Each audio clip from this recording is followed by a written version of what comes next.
sedím na obrubníku a je mi dobre. Tak by sme mohli nazvať tento diel to kto napísal? Zvedavej Zuzi. Marcel Merčiak totiž si odskočil cez obednú pauzu, aby mi poskytol rozhovor. V tejto chvíli už máme za ním. Ako si sa cítil? V tom vieš, veľmi dobré. Spomenul som si až teraz, keď sme to skončili, že vieš, kedy sme my robili prvýkrát rozhovor? Nie. To si nevieš pamätať. Ja si to pamätám. Povedz. Ty si moderovala nejakú reláciu, bolo to v lete 1998, nakrúcalo sa to v dvojke, MD2. Aha. A to boli tam ako hostia študenti odevnej školy z Trenčína. Aha. Hovor ďalej, nespomínam si. Neviem, čo to za relácia bola taká. Oni tam boli ako hostia, mňa si tiež pozvala ako hostia. Tak Štúdio Kontakt, nebolo to? Nešlo to live? Nie, live to nešlo určite. Nahrávalo sa to, lebo v sobota to bola dokonca. Aha, tak to bol sobotníček. Tak potom také niečo. Tak to bol sobotníček. No tak sme ale dávno, 98 rok hovorím, minulé storočie, pozor. No vidíte, tak aj na takéto veci sme si pospomínali. Každopádne pozrite si dnešný rozhovor Zvedavá Zúza a Marcel Merčiak.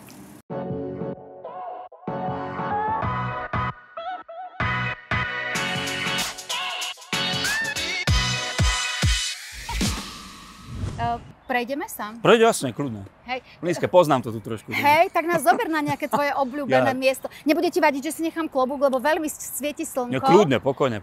Neviem, ako v tom vyzerám. Vieš čo, moje obľúbené miesto bolo tam hore, keďže som tam strávil 4 roky svojich študentských čias. Nízka dolina, internáty, áno, Konično, 39-ky. Jasné. A priznám sa ti, že prvýkrát som sem išiel, keď som si tie intraky vybavoval, to bolo na začiatku septembra 93, tou slávnou 39-kou. A prvý človek, ktorého som z televízie videl, lebo sedel v tom autobuse, možno si to meno budeš pamätať, Peter Maťašovský, ktorý dlhé roky spravodajstva robieval čo? Áno, poľnohospodárstvo, jasné. Počúvaj, on bol môj sused na Kvačalovej, neuveríš, býval o poschodie vyššie. Svede mali, vidíš. No. Takže tak, to bol môj prvý kontakt s televíziou, vlastne on. A potom v 39. V 39, a keď už bežal potom ten školský rok, môj vysokoškolský prvý na žurnalistike, tak som sa cez nejakých svojich docentov, ktorí videli môj záujem o televíziu a o šport, cez pani doktorku Hradisku a docenta Dropu, som sa dostal sem ako elev do športovej redakcie. Jasné, čiže už si vlastne túžil potom. Áno, tu už dávno predtým, ako som prišiel do Bratislavy. Čiže ty si, môžeme povedať, že išiel si na intraky, len aby si bol blízko a chytil sa šance, nie? To sú, vieš čo, pravdu poviem, že som netušil, že intraky sú v Mlynskej doline a že sú blízko televízie, respektíve jednu zastávku nad ňou, takže tak asi. Takže tak. A prečo si chcel byť, počkaj, to je komentátor? Komentátor, áno, športový komentátor. Prepáč, lebo ja som v športových terminológiách veľmi neskúsená. Komentátor je ten, čo ti rozpráva počas zápasu. Komentuje to. Čo ti to komentuje, a prosím, nekomentuj to. A moderátor je ten, ktorého vidíš a ktorý ti to nejakým spôsobom prezentuje spolu s nejakým expertom, hosťom a vytvárať, alebo doľaďujete nejak atmosféru toho večera. Takže bol to môj sen od malička. No, my sme vtedy, ako to bolo, sama si pamätáš, že boli 2 programy televízie. Jednotka a dvojka. Jednotka bol federálny okruh, dvojka taký, ktorý nevysielal ani celý deň dokonca, to bol taký, že ten národný slovenský. Áno. No a Karola Poláka som hltal, samozrejme aj ďalších komentátorov zo Slovákov, to boli v tom čase Dušan Gabáni, Pavol Ryba, kto ešte, potom Stano Pavlík, Jano Lacko, Ivan Miňaj. Neskôr Miro Michalech, no a Jano Plesník. Tak mal som šťastie s 3 z nich, ktorých som spomenul, potom byť aj ich kolega.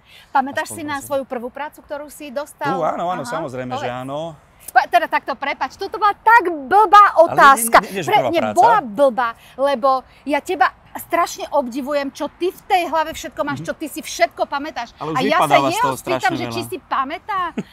Akože ja som zabudla, ako ty máš fenomenálnu pamäť. Odpusť mi to. Vieš čo, for bol ten, že to bol február 94, vlastne ten prvý ročník bežal, ešte som nerobil šoty, ale bola zimná olympiáda v Lillehammeri a to bola prvá olympiáda, ktorú vlastne slovenská televízia samostatne robila. Už sme boli samostatná republika, takže samozrejme časť ľudí bola tam v Norsku a boli vytvorené 3 televízne týmy s 3 skúsenými moderátormi, ktorí robili to vysielanie.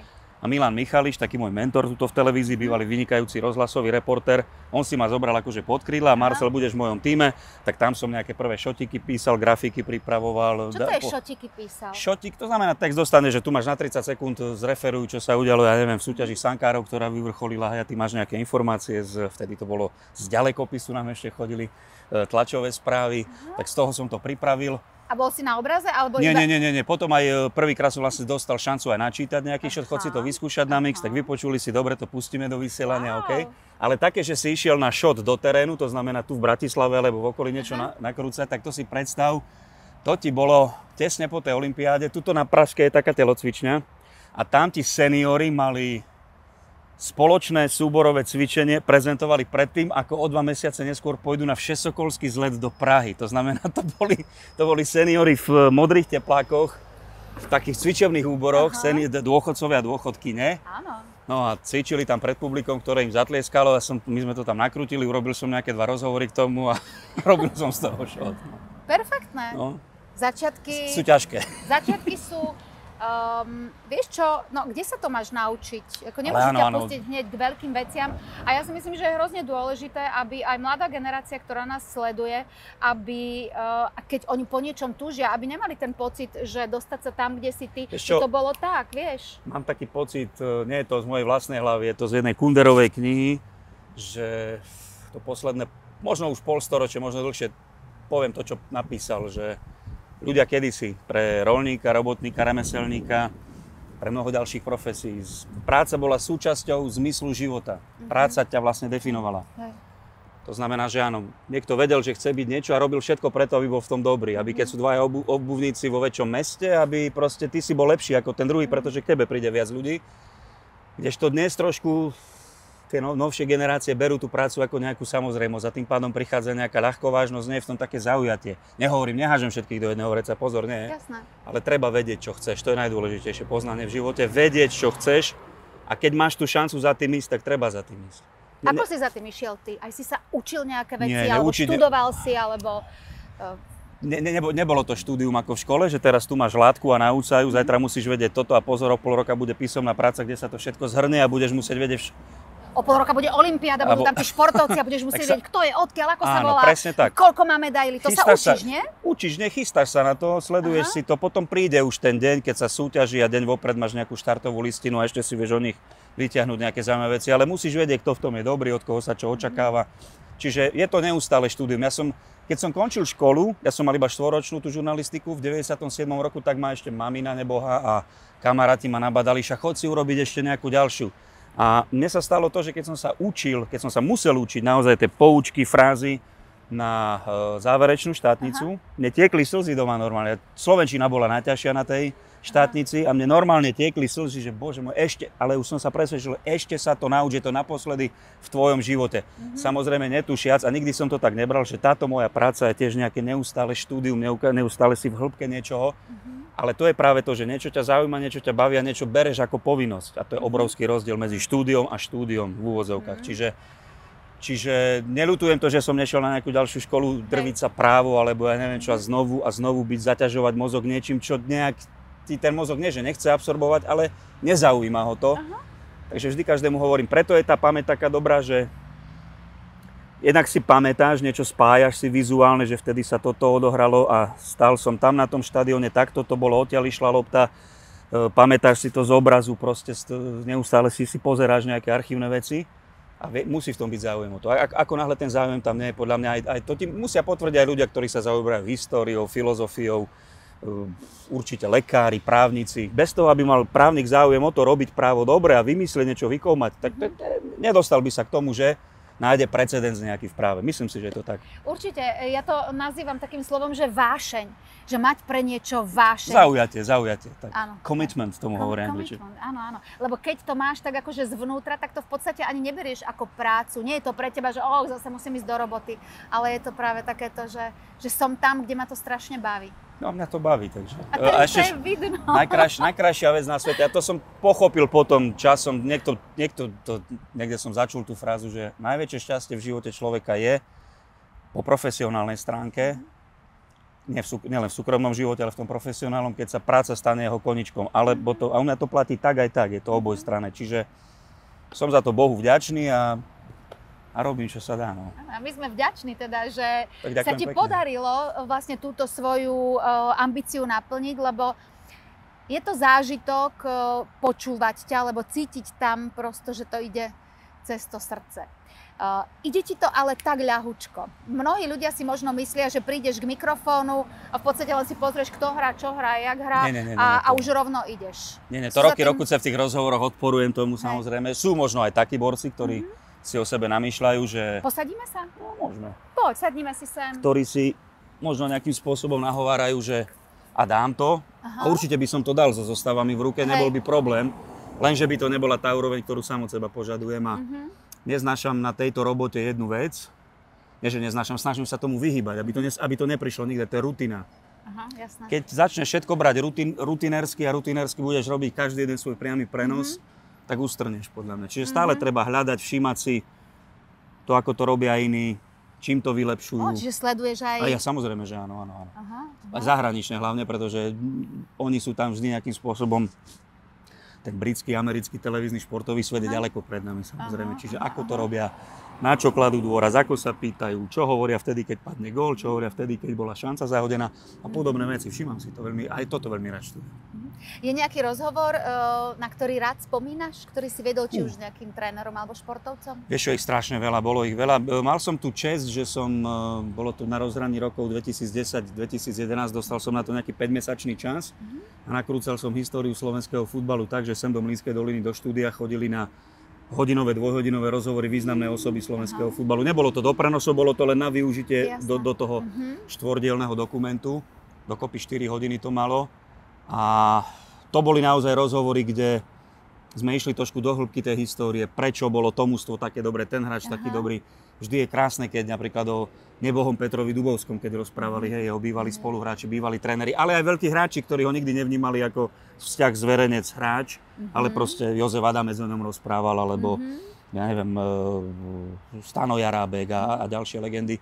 A toto, keď som si, pre mňa to bola tiež taká jedna z vecí, že sníval som o tom, že takéto niečo by sme mohli robiť, s týmito ľuďmi sa postretávať a dlho sa s nimi rozprávať, s tým, že aj oni vedia, že to nie je len krčmový rozhovor, že to nie je len tak, že na káve sedíme a na víne, aj keď som sa snažil vždy tú atmosféru tak navodiť, ale že proste ideme sa rozprávať o tom, aby sme ľuďom dali nejaké posolstvo, prečo ten futbal tu je, prečo je taký populárny, prečo tu boli takí skvelí hráči.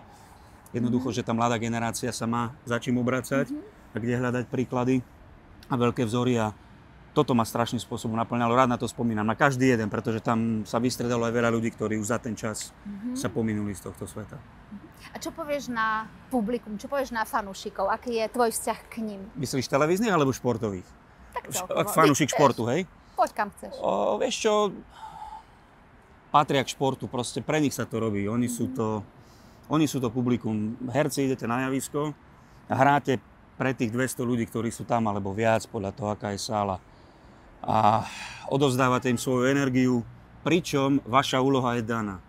Ty máš danú postavu v tom. Áno. Aj on má danú postavu, futbalista, ale každý zápas je iný. Lebo nerobí kľúčku stále na ľavú nohu a rovnako. Jasné. Ale neprihráva stále iba jedným smerom. Čiže futbal je jedno pestrofarebné, nádherné divadlo a vôbec všeobecne šport.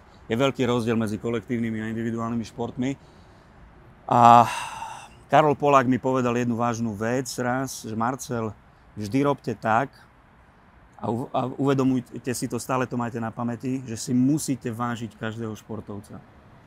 A som sa tak nad tým zamyslel a je to pravda, pretože sú horší a lepší. Sú takí, ktorí nás potešia tým, že budú, ja neviem, na stupňoch olympijských víťazov. Sú takí, ktorí sa k tomu nikdy ani len nepriblížia, ale aj jeden, aj druhý tomu obetujú celý život. Tomu, aby mohol bežať Jano Volko tých 10-11 sekúnd olympijskú stovku alebo 20 sekúnd olympijskú dvojstovku a možno vypadne v rozbehu, ale on tomu obetuje celú sezónu, chystá sa na to, ladí formu, absolvuje preteky, cestuje po svete, to hovorím iba o ňom konkrétne. Tak to môžeš ísť pri každom jednom športovcovi, koľko tomu obetovali, čo všetko tomu museli dať. My si to nevieme ani predstaviť. A nielen oni, ale samozrejme kolektív ľudí okolo nich, začínajúci rodičmi, najbližšími. Čiže je to tak, netreba nikdy zatracovať. Mám trošku pocit niekedy z nás Slovákov, že sme takí fanúšikovia úspechu. Takí čierno-bieli sme, že? Že áno, že buď ten, čo úspeje, je skvelý a ten, čo skončí niekde vzadu, tak toho musíme zatratiť. Nie je to tak, nie je to tak. A mali sme nedávno majstrovstvá sveta v hokeji. Netreba plakať nad tým, že sme vypadli v štvrťfinále s Kanadou. Prehrali sme s Kanadou, my sme nehrali zlý šampionát. Náš hokej stále patrí tam niekde hore. kde ho chceme vidieť. Možno to už nevydá na medailu ako pred 20 rokmi, ale aj vtedy sme mali v úvodzovkách len 3 medaily. Hoci bola generácia famózna, asi už možno neopakovateľná, ale robme všetko preto, aby sme aj o rok, aj o 2, aj o 10 mali športovcov takisto aspoň tam hore a bude dobre podľa mňa, ale netreba mať stále nejaké obrovské očakávania. Bol som veľmi sklamaný z fanúšikov mnohých, ako sa tak chrbtom otočili k Ďurkovi Slavkovskému, pretože to je jeden úžasný chlapec, úžasný hokejista, má 20 rokov, už má za sebou 2 sezóny v NHL a teraz čo od neho očakávame, že príde na majstrovstvá sveta a bude mať 2+1 v každom zápase, to je ťažko. On mal 0+8 a mnohým to nestačilo. Trošku som aj... Čo ma strašne v športe tak zarazilo úplne na začiatku novinárskej kariéry, bolo to, aj vo futbale, aj v hokeji, aj v iných športoch u nás, že často také ľudské animozity sú naozaj medzi predstaviteľmi tých športov, funkcionári, ten nemá rád toho, ten tréner sa neznáša s tým, tí dvaja hráči niečo proti sebe majú. Asi to tak musí byť, však všetko je to ľudská činnosť, ale myslím si, že aj tá staršia generácia hokejistov, ktorí dokázali veľa, ktorí majú právo kritizovať celkom určite, by mohla byť trošku viac nápomocná, najmä v prípade takých mladých hráčov, ako je on. A trošku mu možno poradiť a nie do nejakým spôsobom zobsúvať, že maniere má nejaké, čo vôbec nie je pravda podľa mňa. Takže to, vybral som jeden konkrétny príklad a o tom, akí sú fanúšikovia na Slovensku, to by sme sa mohli 24 hodín baviť. Dobre, čo ty a šport aktívny? Už je to deaktivované, lebo veľa povinností je tu v tejto inštitúcii a zároveň staráme sa o svoje deti, ktoré vždy s manželkou sa striedame, rozvážať na krúžky, tam byť. No, nie je to jednoduché, nezostáva na to čas, ale cítim, že treba sa trošku zaktivizovať, lebo kýla pribudli a potom 50-ka sa blíži a človek inak stačí s dýchom ako kedysi. A týka sa to potom aj tej fungovanej hlavy, je to určite dôležité trošku nejakým spôsobom aktívne zresetovať. Ja som niekde čítala takú myšlienku, že starší človek nie, že by prestal športovať, pretože nevládze, ale on prestáva športovať skrátka iba preto, že prestáva. Že akože telo nemá tie limity, že proste nájdeš si výhovorky, zrazu máš inde dôležitejšie veci, práca a tak, a zrazu, ja neviem, nožka boli, ručka boli. Hovorím trošku o sebe, vieš? Aha, okay.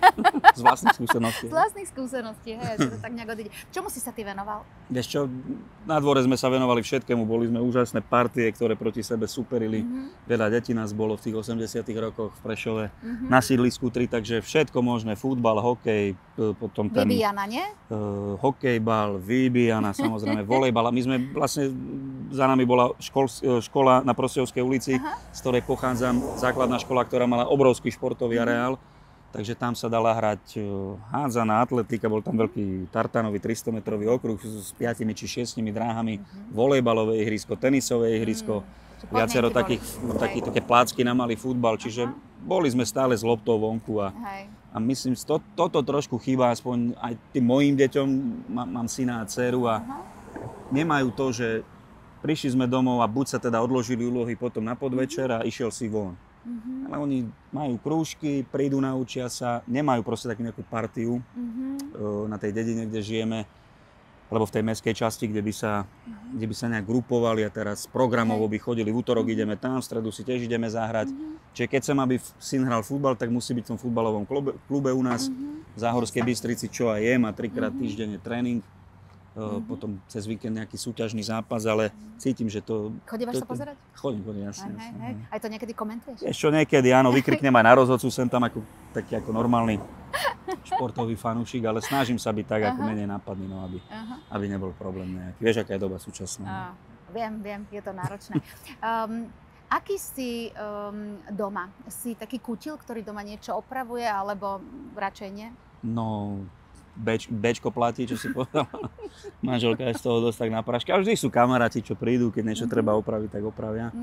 A tým sa utužujú naše kamarátske väzby. Takže, ak niekto povie, mám na to lidi, ale nechcem to takto. Nebol som nikdy technický typ, nikdy, áno. Moji rodičia by to potvrdili. Ale zviezol som sa nejak s tým životom, že to nakoniec nejak zatiaľ nepotrebujem. Ako tráviš voľný čas? No tak s deťmi samozrejme, lebo aby vedeli, kto je ich otec. A Čítam rád, veľa čítam. Povedz mi, čo čítaš teraz, alebo ktorú knihu by si nám odporučil? Vieš čo, ja som sa vrhol asi pred 3 rokmi, keď bola tá nešťastná pandémia, keď sme veľa času trávili doma, tak som sa vrhol na magický realizmus. Už predtým som mal prečítaného celého Markéza, ale išiel som po nejakých juhoamerických autoroch, Vargas Llosa, alebo Reverete, toto je Španiel, alebo Julio Cortázar. A potom všetkých ruských klasikov čítam. Ja som prečítal celého Dostojevského, čo bol v slovenčine vydaný, už to teda jeho mám zvládnutého.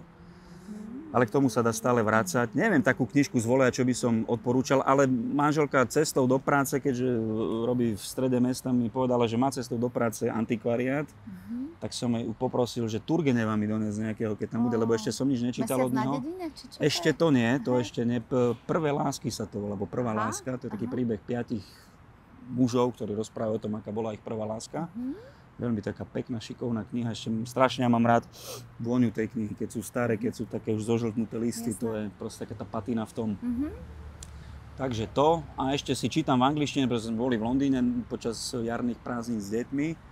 Tam sme išli na Baker Street 221B, pozrieť si Sherlocka Holmesa. Majú tam také maličké múzeum, aj predajňu suvenírov. Áno, tam sme boli niekoľkokrát. Kúpil som si takú, asi 1000 strán, to má pekná, adjustovaná zlaté okraje, to má knižka, všetky tie jeho príbehy od Sira Artura Conana Doyla. Takže si to v angličtine prečítavam, teda to, čo už mám teda v slovenčine absorbované v preklade Alfonza Bednára. Ešte otec mal zo 60. rokov knihy v tej väzby staré ešte, takže tak nejako angličtinu dávam do hlavy opäť. Hej. Ja to tak akože s obdivom sledujem, ako ty všetko dávaš, ako dávaš aj tie fakty, aj kto urobil preklad a takto ja niekedy... Základné veci. Hej, sú to základné veci, áno, ale vidíš, ja to napríklad v tej mojej hlave, cez to moje sito mi to proste prepadne. Ale vieš čo, napríklad, keby si sa ma spýtala, kto robil preklad tých ruských autorov, nevedel by som ti povedať. No to je hrozné. Viem, že Bulgáková majstra Margaretu, že Jan Strasser preložil, ale myslím, že to, keď som to čítal, tak to nebol jeho preklad. A viem to zase z zhodou okolností, keďže sme nakrúcali, čo ja viem, tak mi to... Maťo Šalacha mi to hovoril. Áno, lebo hrajú úžasné predstavenie, na ktoré sa teraz Teatro Tatro. A konečne som si na to kúpila lístky, zohnala som. Keď budú tu v Bratislave, tak sa na to veľmi teším. Ty chodívaš do divadla? No práve, že veľmi málo. Na to, čo aj si hovorím, že to je také moje obrovské kultúrne mínus. Tak mám samozrejme za sebou návštevu takmer každého, ktoré je v Bratislave, ale aj som si tak povedal, že do budúcnosti, potom už aj keď deti možno odrastú a budú preč, tak s manželkou toto by mohlo byť také pekné hobby, lebo divadlo patrí k nám ľuďom, to je súčasť sveta, to je, neviem, pre mňa šport je nejaká reflexia toho, keď hrá národné mužstvo, futbalový zápas, že aký je ten národ, trošku, aspoň ja si tak myslím. Nemci hrali kedysi futbal ako Nemci, prísni, disciplinovaní, naprogramovaní, strojoví, Francúzi takí ľachtikárskejší boli vždy trošku, Taliani zasa vášniví, Brazílčania hraví, Argentínčania takí, že aj nožík vyťahnú, keď treba a cez ich ulicu neprejdeš, vieš. To hovorím samozrejme ako obrazne, aby sa nikto nenahneval, aby som bol korektný. No a divadlo, to je presne to isté, to je jedna úžasná vec a koľko je divadlo, však to je už od starého... Odjak živa. Staroveké Grécko, to je, že mali určite, to ešte muselo byť predtým, určite. Ale vieš čo, vždy ľudia nejak vzývali tých bohov nejakými výjavmi, ktoré môžeme nazvať divadlom. Určite áno. A tak ako behali za niečím, keď súťažili niekde pred nejakou jaskyňou. Pre mňa divadlo je zázrak, lebo ty prídeš a hráš, proste zrazu si niekto iný. Hráš to sugestívne, hráš to presvedčivo, hráš to tak, že divák sa na teba pozerá, má zimomriavky. A určite to divadlo je naozaj tam priamo, vidieť to javisko, cítiť to divadlo, tie sedadla, tých ľudí okolo seba je niečo úplne iné, ako keď si pozrieť dobré činoherné predstavenie, jak v televízii, hej, to je... To sa nedá porovnať. To je tak ako, jasné, že keď pozeráš nejaký futbal alebo hokej doma, samozrejme, že si to zažiješ, ale keď si tam, áno. Tá energia, jak to tam vre, jak to cítiš všetko, počuješ to. No. Ja teda nechodím vám veľmi často na športové podujatia, ale teda keď idem, tak vždy si to veľmi užijem. Možno niečo podobné ako ty do divadla. No. Vice versa, dobre. Ja veľmi rada varím a tak nemôžem sa ťa nespýtať na to, čo ty máš rád na tanieri. Vieš čo, ja s ním všechno, ako hovoril Kodet v Peliškoch, už to ďalej nepokračuje, že mne kriminál naučil, lebo mal som to šťastie zatiaľ. Ale nie, no, Sú už len veci, ktoré nejem, to tak by som povedal, hej? Že makové rezance som nikdy nemal rád. Čože? No, neviem prečo, ale zasa s orechami to si dám rád alebo s tou posypkou. Tak je moja osudová. Ale zasa napríklad, keď je maková štrúdla, mne to nevadí, hej? Tam je to v poriadku. Nevadí. Čiže vieš čo také, že ešte pľúcka na smotane, to by som, to mi nejak nesedelo. Ale ostatné všetko, strašne mám rád boršč. Mamina ho vedela fantasticky robiť. Strašne rád. No, však to je jednoduché. To sa naháže všetka zelenina s dobrým mesom nejakým, je to vybavené. A z takých z tých kuchyň, tak Taliansku mám strašne rád. Ja som taký cestovinový v tomto smere, takže vždy, keď som v nejakej talianskej reštaurácii, milujem tie názvy, tie fagotíny a strozza padretti a neviem čo všetko. Dobre to znie, dobre, pekne to vyzerá, keď to čítaš. Už len keď si to objednáš, tak pôsobíš tak to za to, taliansky. A keď cestuješ po svete, si taký ten ochutnávač, čo dáva šancu všetkému, hej? Áno, bolo to tak a nikdy som nebol sklamaný, boli sme v Austrálii a jedli sme klokanie stejky a bolo to normálne mäso, nebolo to ničím, že to nechutilo. Ešte čo som v Pekingu akurát, keď sme boli na letnej olympiáde 2008, tak tam mali ten taký typický čínsky trh, kde predávali všetko, ale tam vypražali zároveň všetko. Tam bol taký smrad na začiatku, keď si prichádzala z tých rýb, čo mali odložiť, sa ti žalúdok sa ti 3-krát prevrátil. Tak kolegovia skúsili tých chrobákov, vieš, vypražaných alebo opekaných. A že vraj to bolo dobré, ale to som do úst nedal, to som sa neodvážil. No to ja som teraz bola v Thajsku a som si povedala, tak vyskúšaj. No, tak to ochutili, že vlastne korenie to úplne prebilo a dalo sa to úplne v pohodičke. No tak treba nejaký základ dať v zahraničí, taký ranný, aby tá hygiena potom žalúdočná dezinfekcia a potom už ideš. No. Toto budú ľudia sledovať na YouTube. Čo ty a sociálne siete? Vieš čo, nie som ani facebookový, ani... Ja som ťa hľadala a nenašla som, takže či zle hľadám? Nie.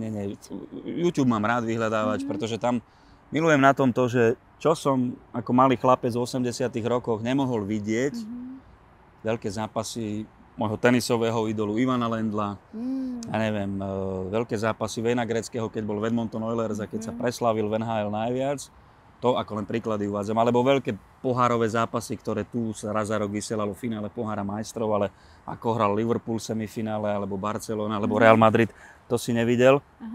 Takže toto si tam vyhľadávam. Je to tam častokrát v takej peknej, skrátenej, highlightovej podobe. A je to super vec, naozaj super vec. Dá sa pri tom stráviť celý deň, aj celý týždeň, čo samozrejme potom má aj vplyv trošku, ale sú to dobré veci na to, že človek si osvieži to, že ako to vlastne vyzeralo kedysi. A môžeš to porovnať. Áno, a čo sa týka sociálnych sietí, aspoň nemusíš riešiť nejaké lajky a hejty, asi od toho oprostený, máš svätý pokoj.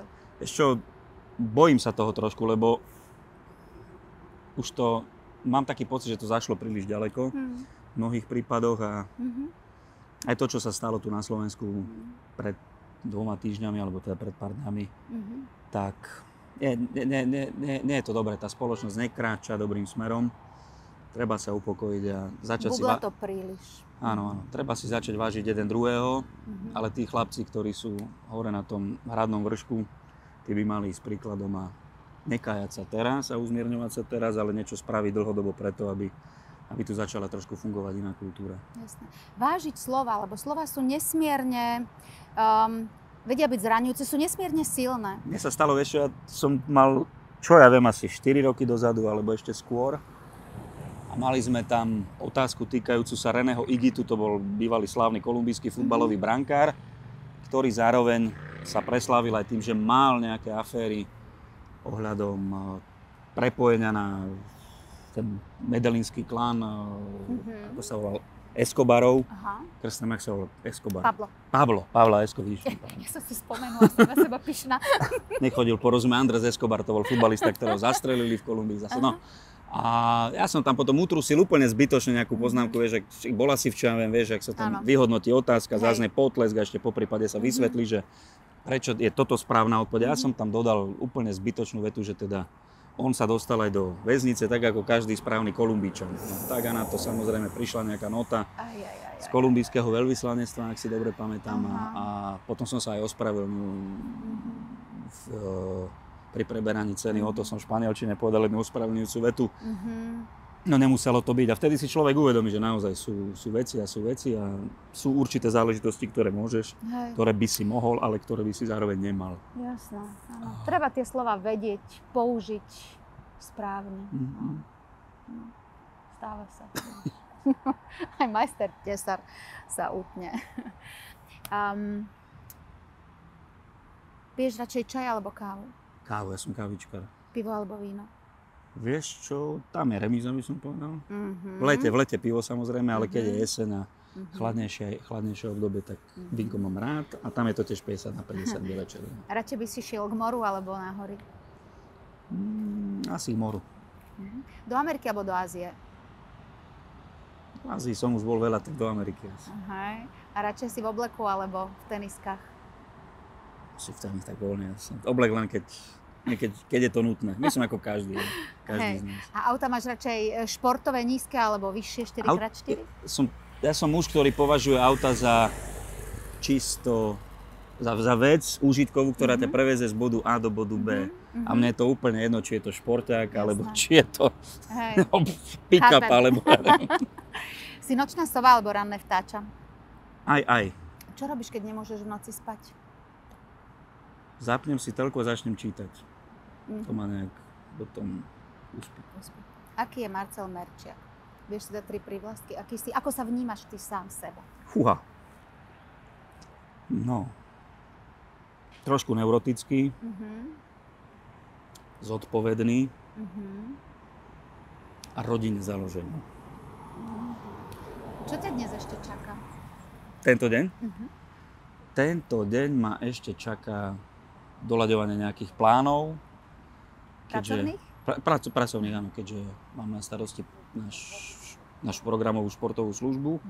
Príprava na zajtrajšie nahrávanie Čo ja viem. A čaká ma ešte rozvážanie dcéry na kam to ide, čo má spev má dnes. Ona má spev, klavír, tanec, folklór. Je to už posledná otázka nášho rozhovoru. Čo ja viem? Vieš ty väčšinou odpovede na otázky, ktoré tam sú, alebo záleží od kombinácie, ktorú Saška Blanárovičová vymyslí.